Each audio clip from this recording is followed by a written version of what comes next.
आज दिल्ली में बैठ के आप सब लोगों के काम के बारे में सुनता हूं। वाल्मीकि भाई, आपकी गोवा की टीम पिछले 5-6 महीने में लगातार बड़ी होती चली गई है और इतनी बड़ी टीम होते हुए देखता हूं तो दिल्ली में बैठ के भी हमारा हौसला बढ़ता है।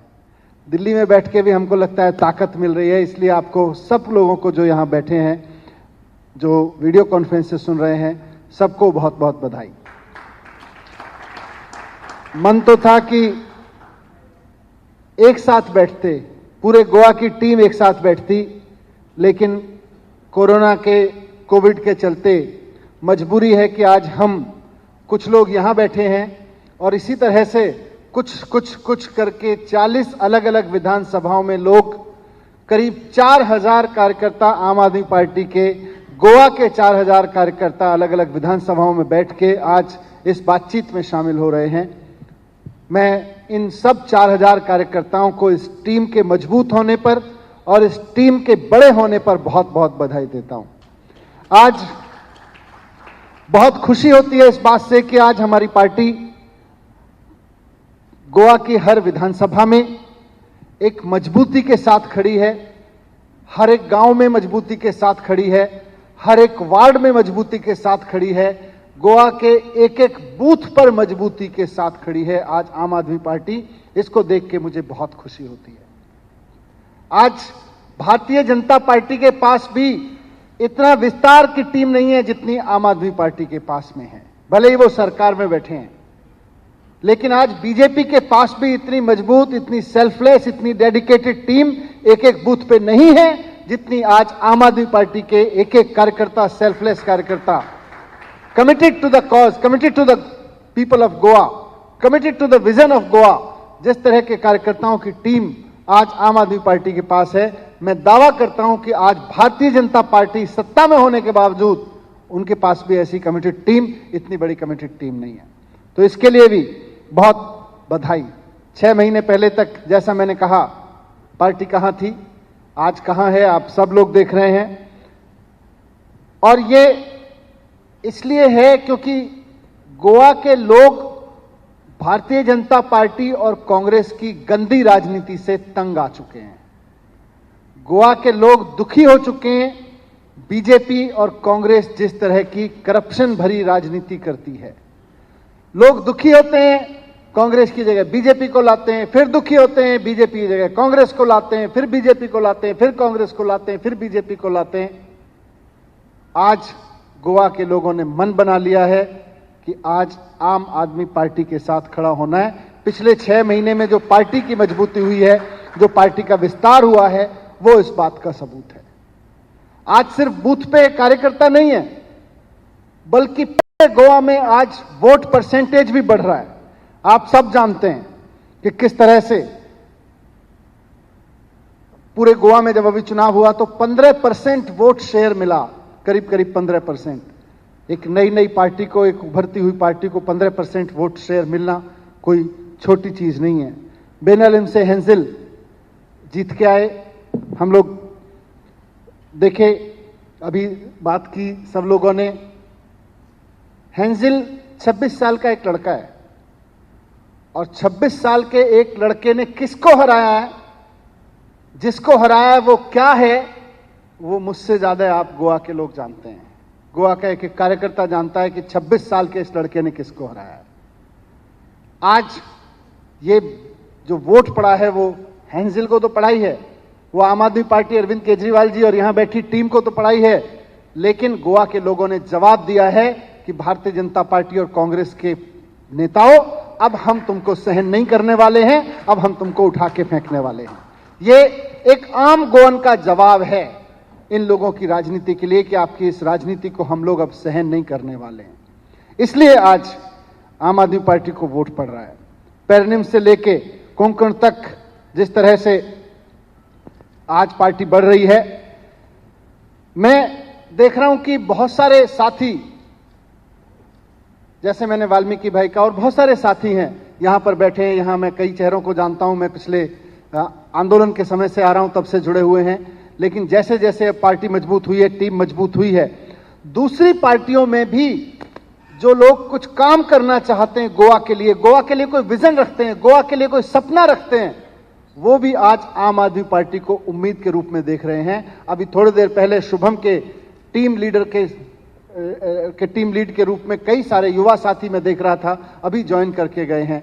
यहां पर प्रतिमा जी बैठी हुई हैं, हमारे कई साथी हैं जो आज कांग्रेस, बीजेपी या इंडिविजुअली शुभम ने जिस तरह से सत्याग्रह के माध्यम से एक सच्चाई की जीत का मिसाल कायम की है, वो एक उम्मीद है। आज प्रतिमा जी ने जो बात की यहां पे स्टेज पे खड़े होकर 5 मिनट पहले, वो एक उम्मीद है। जो शुभम जैसे व्यक्ति जो एक इंजीनियर होने के बावजूद एक लड़ाई लड़ रहे थे आम लोगों की, उनके अंदर एक उम्मीद है, प्रतिमा जी के अंदर एक उम्मीद है। आज आम आदमी पार्टी का जो कार्यकर्ता, 4000 कार्यकर्ता यहां से देख रहे हैं, हर कार्यकर्ता के अंदर एक उम्मीद है कि हम सब मिल जाएं, हम मेहनत कर लें तो हम गोवा को हमेशा के लिए बदल सकते हैं, हम गोवा की तस्वीर बदल सकते हैं, वो विजन बदल सकते हैं जिसका हम सब लोग सपना देख रहे थे। मैं जानता हूं कि बहुत सारे और लोग भी हैं जो ज्वाइन करना चाहते हैं। अभी ऑप्शन नहीं था, ऐसा नहीं है कि आज हम लोग इकट्ठे बैठे हैं तो हम ही लोग हैं। आज और भी बहुत सारे लोग हैं गोवा में जो चाहते हैं कि गोवा का विजन, गोवा का डेवलपमेंट का रास्ता आगे के लिए बढ़े। एक गोवा ऐसा खड़ा हो जहां से कोई पीछे लुक बैक ना हो, ऐसा गोवा खड़ा हो, वैसा गोवा के लिए काम करने के लिए बहुत लोग चाहते हैं। दूसरी पार्टियों में भी बैठे हैं, अलग अलग जगहों पर बैठे हैं। बहुत शिद्दत से लोग ऐसी टीम का इंतजार कर रहे हैं कि किसी तरह से एक पॉलिटिकल टीम आ जाए जिस पे हम भरोसा कर सकें। जो प्रतिभा जी ने बात की कि जिसकी नीयत पे भरोसा कर सकें, जिसके विजन पे भरोसा कर सकें, जिसकी ईमानदारी पे भरोसा कर सकें, जिसकी लीडरशिप पे भरोसा कर सकें, आज आम आदमी पार्टी के रूप में, आज यहां गोवा में भी और पूरे देश में, दिल्ली में बैठे हुए केजरीवाल जी के नेतृत्व के रूप में, वो उम्मीद आज आम आदमी को, गोवा के आम आदमी को भी दिखाई दे रही है, जिसपे भरोसा किया जा सकता है, जिसकी ईमानदारी पे भरोसा किया जा सकता है, जिसकी राजनीति पे भरोसा किया जा सकता है, जिसके विजन पे भरोसा किया जा सकता है, जिसके कमिटमेंट पे भरोसा किया जा सकता है। लोग बात करते हैं, यहां मैं गोवा में आता हूं, भाऊ साहब की, पहले मुख्यमंत्री, शिक्षा के लिए इतना काम किया उन्होंने। मुझे जब मैं, क्योंकि शिक्षा पे काम करता हूं, तो लोग चर्चा करते हैं कि स्कूल बनवाए, लोग बात करते हैं कि उस समय एक विजन था, उसके बाद कांग्रेस बीजेपी में विजन देखने को नहीं मिला। बीच में लोग बात करते हैं मनोहर पार्रिकर साहब की, लोग कहते हैं कि मनोहर पार्रिकर साहब के पास एक विजन था। उन्होंने, मुझे कई साथियों ने बताया कि मनोहर पार्रिकर साहब के साथ में जो टीम काम कर रही थी भारतीय जनता पार्टी में, वो टीम गोवा के लिए एक विजन रखती थी। उन्होंने, मनोहर पार्रिकर साहब ने पूरे गोवा को इकट्ठा किया। पहली बार इस तरह से हुआ कि पूरा गोवा इकट्ठा हुआ, कास्ट, क्रीड, रिलीजन सबसे ऊपर होकर इकट्ठा हुआ। भाऊ साहब को अगर एजुकेशन का फाउंडर कहते हैं तो मनोहर पार्रिकर साहब को डेवलपमेंट का फाउंडर कहते हैं गोवा के लिए। लेकिन उनकी डेथ के साथ, पार्रिकर साहब की डेथ के साथ, जो विजन था गोवा का वो भी बरी कर दिया बीजेपी वालों ने, वो भी दफना दिया। भारतीय जनता पार्टी ने आज जो विजनरी लोग भारतीय जनता पार्टी में रहे होंगे थोड़े बहुत, या पार्रिकर साहब के साथ थे, जो पार्रिकर साहब की राजनीति में, उनके विजन में यकीन करते थे, उनको किनारा कर दिया, उनको इंसल्ट किया जा रहा है। मैं जानता हूं उनको उपेक्षित किया जा रहा है, इंसल्ट किया जा रहा है ऐसे लोगों को भारतीय जनता पार्टी में जो पार्रिकर साहब के विजन के साथ शेयर करते थे। उनको भी लगता था कि गोवा का विकास होना चाहिए। मैं, जैसे आज हमारे ये साथी यहां आए हैं, मैं भारतीय जनता पार्टी के उन साथियों को भी कहना चाहता हूं जो पार्रिकर साहब के साथ थे कि छोड़ दीजिए, भारतीय जनता पार्टी कभी भी पार्रिकर साहब के विजन को आगे नहीं बढ़ा सकती, वो दफनाएगी और आपकी हमेशा उपेक्षा होगी।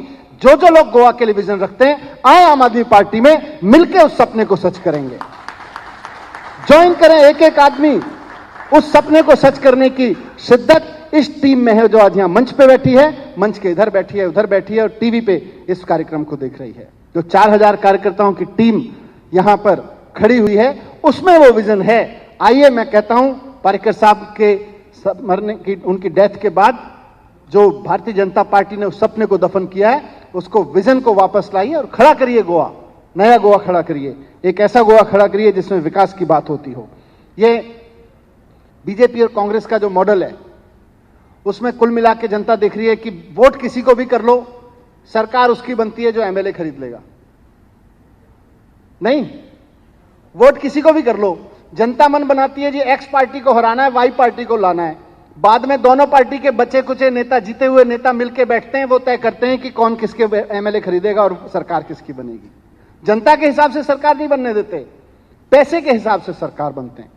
मैं आज पूछना चाहता हूं, कहना चाहता हूं कि हमारे, और मैं चाहता हूं कि हमारा हर एक कार्यकर्ता एक एक गोवन के बीच में जाके ये बात करे कि ये जो एमएलए जिनको हम वोट दे के सरकार बनाने के लिए या किसी की सरकार को हटाने के लिए वोट देते हैं, वो जाके जब पैसे पे बिक के किसी की और की सरकार बना रहे होते हैं, तो वो पैसा ईमानदारी से तो नहीं आता ना। ये एमएलए खरीदने का पैसा कहां से आता है? ये एमएलए खरीदने का पैसा वही पैसा है अगर जिसका सरकार में ईमानदारी से इस्तेमाल हो गया होता तो आपको यहां विज आंदोलन नहीं करना पड़ता, आज हर एक गोवा वाले को सस्ती बिजली मिल रही होती। ये वही पैसा है, ये वही पैसा है जो एमएलए को खरीदने में, एमएलए के बेचने में इस्तेमाल होता है। अगर वो पैसा ईमानदारी से सरकार में इकट्ठा होकर खर्च हो गया होता तो ये जो वर्षों से पुल बनते चले जा रहे हैं, बनते चले जा रहे हैं, बनते चले जा रहे हैं, वो कब के बन गए होते। ये प्रोजेक्ट ऑनगोइंग प्रोजेक्ट का शहर नहीं होता गोवा के नजारे में, नहीं होता गोवा, कंप्लीटेड प्रोजेक्ट के नजारे में होता। आज अरविंद केजरीवाल जी काम कर रहे हैं दिल्ली में, 350 450 करोड़ का फ्लाईओवर 350 में बना देते हैं। जिस काम को 12 महीने लगने होते थे 10 महीने में बना के तैयार कर देते हैं, क्योंकि कमिटमेंट है, क्योंकि जनता का पैसा एमएलए खरीदने में नहीं जा रहा, जनता का पैसा जनता के काम में जा रहा है। जनता का पैसा जनता की नियत, नेताओं की नियत से जनता की बरकत में, जनता की प्रोग्रेस में खर्च हो रहा है, जनता के डेवलपमेंट में खर्च हो रहा है। यह विजन चाहिए। मैंने इसलिए जिक्र किया मनोहर पार्रिकर साहब का, क्योंकि वो भी आईआईटीएन थे और अरविंद केजरीवाल जी भी आईआईटीएन है। देश में 2 ही सीएम हुए आईआईटीएन, दोनों के पास विजन था, तो मैं इसलिए मैंने जिक्र किया। मैं आप सबको बहुत बहुत एक बार फिर से बधाई देना चाहता हूं कि आपने इतनी टीम बड़ी की है, लेकिन इतने भर से काम नहीं चलेगा।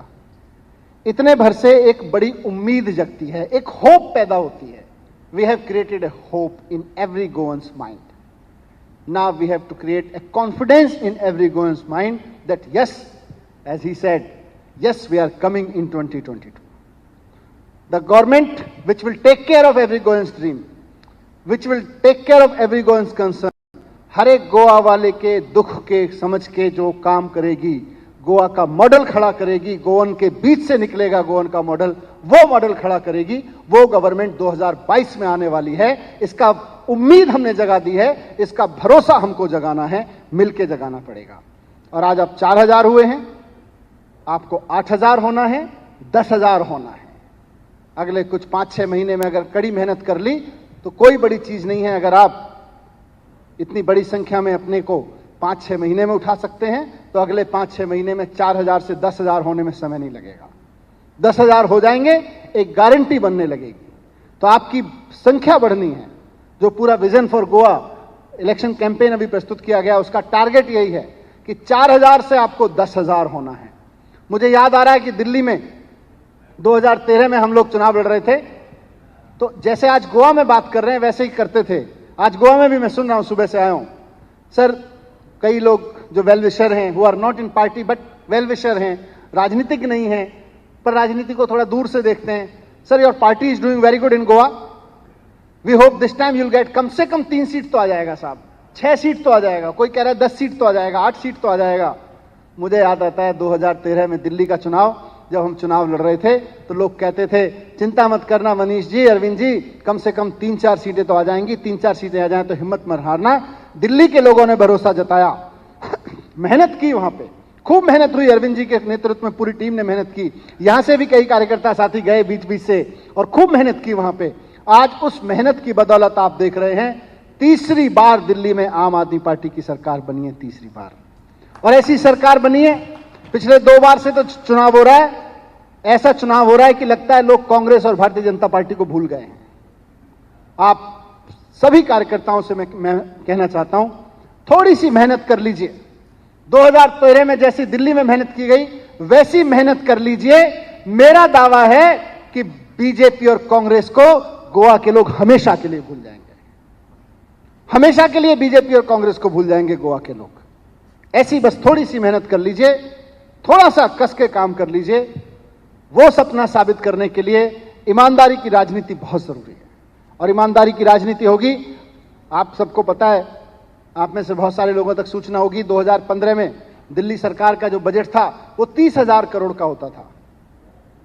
केवल 5 साल के अंदर अंदर ईमानदारी की राजनीति की वजह से दिल्ली का बजट 30,000 करोड़ से 60,000 करोड़ रुपए हो गया, केवल 5 साल के अंदर अंदर।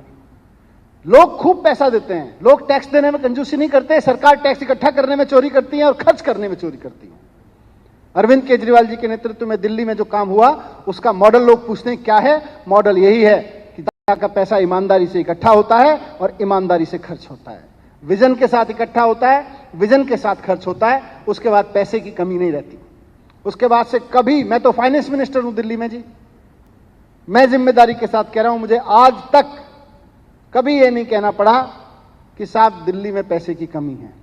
दिल्ली की सरकार के पास में 30,000 करोड़ की सरकार होती थी तो कहते थे लोग, आज 60-65,000 70,000 करोड़ की सरकार है। आराम से जो भी योजना आती है, जनता जो भी डिमांड करती है, जनता के हिसाब से जनता से पूछ के काम करते हैं। तो मैं कह रहा हूं कि वो सपना गोवा के लिए भी सच करना है तो 5-6 महीने की मेहनत है साथियों।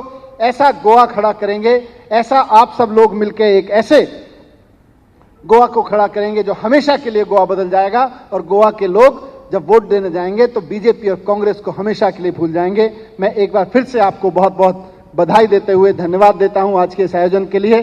फिर से कहता हूं, कोरोना का समय है, थोड़ा सा ध्यान से रहें, लेकिन ध्यान रखें कि चुनाव नजदीक आएगा तो धीरे धीरे कोरोना के बीच में ही मेहनत करके ऐसे गोवा के लिए संघर्ष करना पड़ेगा जैसा हम सब सोचते हैं। और वो गोवा संभव है, वो दूर नहीं है। अभी हम 4,000 हुए हैं, 10,000 हो जाएंगे, और 10,000 हो जाएंगे तो अगले साल सरकार में भी आएंगे। और जब सरकार में आएंगे तो वो सब करके दिखाएंगे, आप में से ही लोग निकलेंगे और करके दिखाएंगे जो गोवा की तस्वीर बदलेंगे। बहुत बहुत धन्यवाद। जय हिंद, जय भारत। भेजे बहुत सारे प्रश्न हैं लेकिन टाइम थोड़ा सा कम है, 3-4 प्रश्न लेंगे। देखिए, हेल्थ सेक्टर हो या एजुकेशन सेक्टर हो या डेवलपमेंट का कोई और काम हो, गोवा में जो काम होना है, जैसे दिल्ली में हमने देखा कि सरकारी हॉस्पिटल बहुत बुरी हालत में थे तो दिल्ली का मॉडल निकल के आया वहां से। गोवा और दिल्ली में 5-6 साल में जो काम हुआ उसकी वजह से कोविड आने के बाद अचानक अफरा तफरी नहीं मची। बाकी राज्यों में लोग सड़कों पे लेटे हैं, हॉस्पिटल्स के बाहर व्हीलचेयर पे इलाज हो रहा है। दिल्ली से एक भी ऐसा सीन नहीं देखने को मिला कि कहीं ऐसी कोई दिक्कत हुई हो। तो यहां भी जब सरकार बने तो उसी विजन से काम करे कि गोवा की जरूरतें क्या हैं, गोवा के लोग क्या चाहते हैं। गोवा के लोग हेल्थ सेक्टर में, एजुकेशन सेक्टर में जिस तरह का डेवलपमेंट देखना चाहते हैं वो गोवा का मॉडल निकल के आएगा। केजरीवाल जी के जो मॉडल ऑफ गवर्नेंस है वो कहीं ना कहीं कहता है ईमानदारी की राजनीति, विजन की राजनीति। दिल्ली में दिल्ली के विजन की राजनीति, गोवा में गोवा के विजन की राजनीति।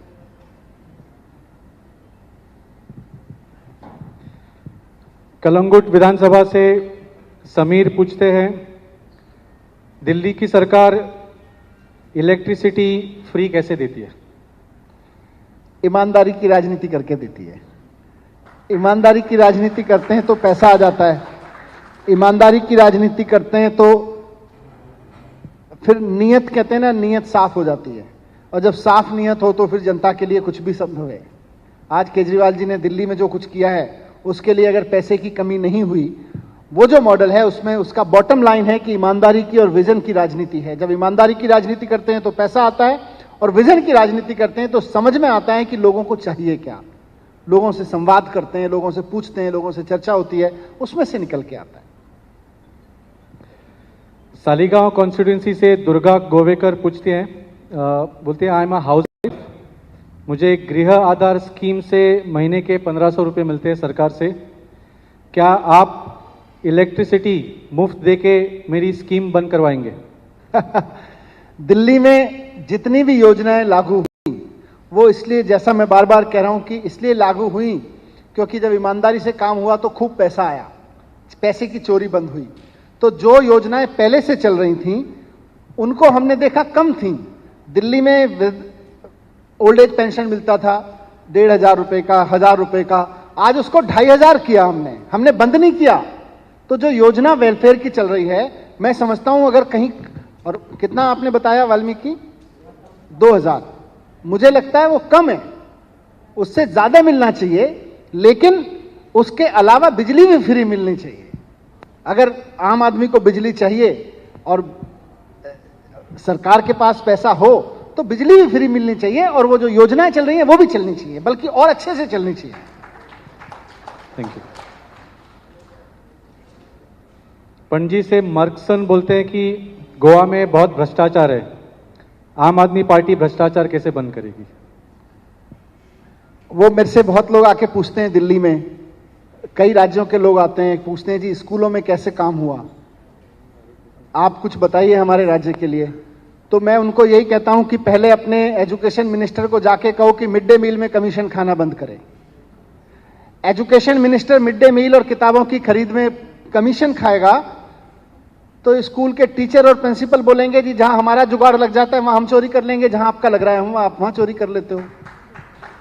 आपका जो जुगाड़ लगता है आप मिड डे मील की चोरी कर लेते हो, कमीशन चोरी कर लेते हो, हमारा जुगाड़ लगता है हम थोड़ी सी काम चोरी कर लेते हैं।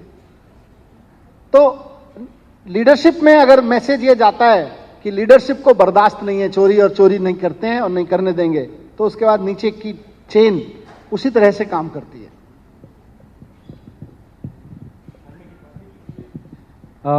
यहाँ से रोशनी आपसे एक सवाल पूछना चाहती हूँ। Good evening sir. Good evening. मेरा क्वेश्चन ये था कि we have seen all our ministers and MLAs जो अभी है गोवा में, भले ही वो कांग्रेस हो या बीजेपी के हो, सारों का एक ही होता है कि गोवा टूरिज्म पे डिपेंडेंट है, ये सब जानते हैं। टूरिज्म सही है, हम टूरिज्म हो रहा है, बीच साइड चल रहा है, सब एवरीथिंग इज फाइन, बट क्या ये tourism without drugs, without prostitution और ये सारी चीज़ों के बिना ये सब ना हो के अच्छे से हो सकता है क्या गोवा में? बिल्कुल हो सकता है, होना ही चाहिए। टूरिज्म विद डिग्निटी होना चाहिए, विद प्राइड होना चाहिए। ये सब इस तरह की चीजों से थोड़ी टूरिज्म चलता है। Tourism with dignity, tourism with pride.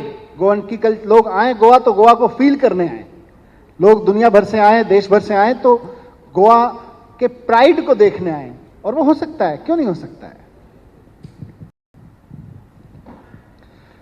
Anjuna से जेम्स पूछते हैं, दिल्ली मॉडल तो दिल्ली में बहुत सारा काम हुआ है, गोवा मॉडल में हम क्या क्या कर सकते हैं? ये दिल्ली मॉडल गोवा में कैसे काम करवाएंगे? नहीं, दिल्ली मॉडल और गोवा मॉडल, देखिए कुल मिला के एक बट कॉमन चीज जो है वो ईमानदारी की राजनीति, एक विजन की राजनीति है।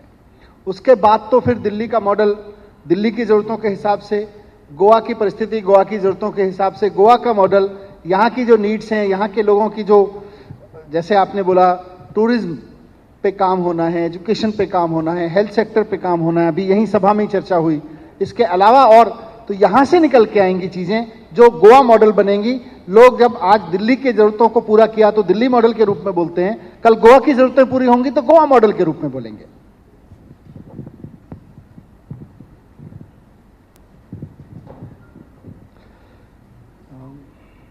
बहुत सारे प्रश्न हैं, सॉरी। पोरवोरिम से हमीद पूछते हैं, गोवा के एजुकेशन सेक्टर के लिए आम आदमी पार्टी क्या करेंगी? I think education, I personally feel, and Arvind Kejriwal ji and everyone sitting here, and I'm sure everybody sitting here who is watching this program and who is in this house can vouch for this, that education is the backbone of any society.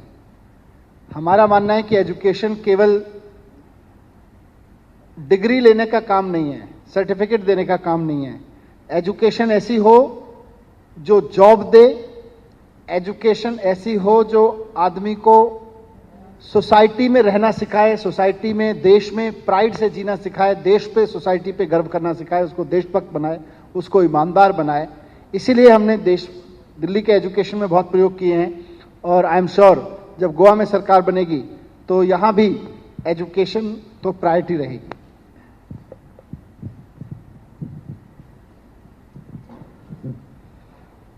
Last एक question लेते हैं। सालीगांव से विनोद कंदोलकर पूछते हैं, BJP wants to make Goa a coal hub, कोयला। I don't want our beautiful Goa to become black and dirty due to coal. Aam Aadmi party का इसके ऊपर क्या स्टैंड रहेगा? Goa has the potential to be one of the most beautiful place in the country and on the earth. That has that potential.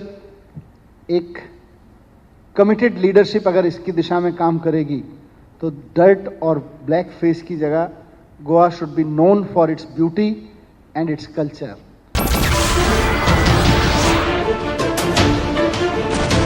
नमस्कार, मैं हूं मानक गुप्ता. अगर आपको हमारा ये वीडियो पसंद आया हो तो इसे लाइक और शेयर जरूर करें. और हां, हमें सब्सक्राइब और फॉलो करना ना भूलें ताकि आप देश और दुनिया की कोई खबर मिस ना करें. तो जुड़े रहिए हमारे साथ और देखते रहिए न्यूज़ 24.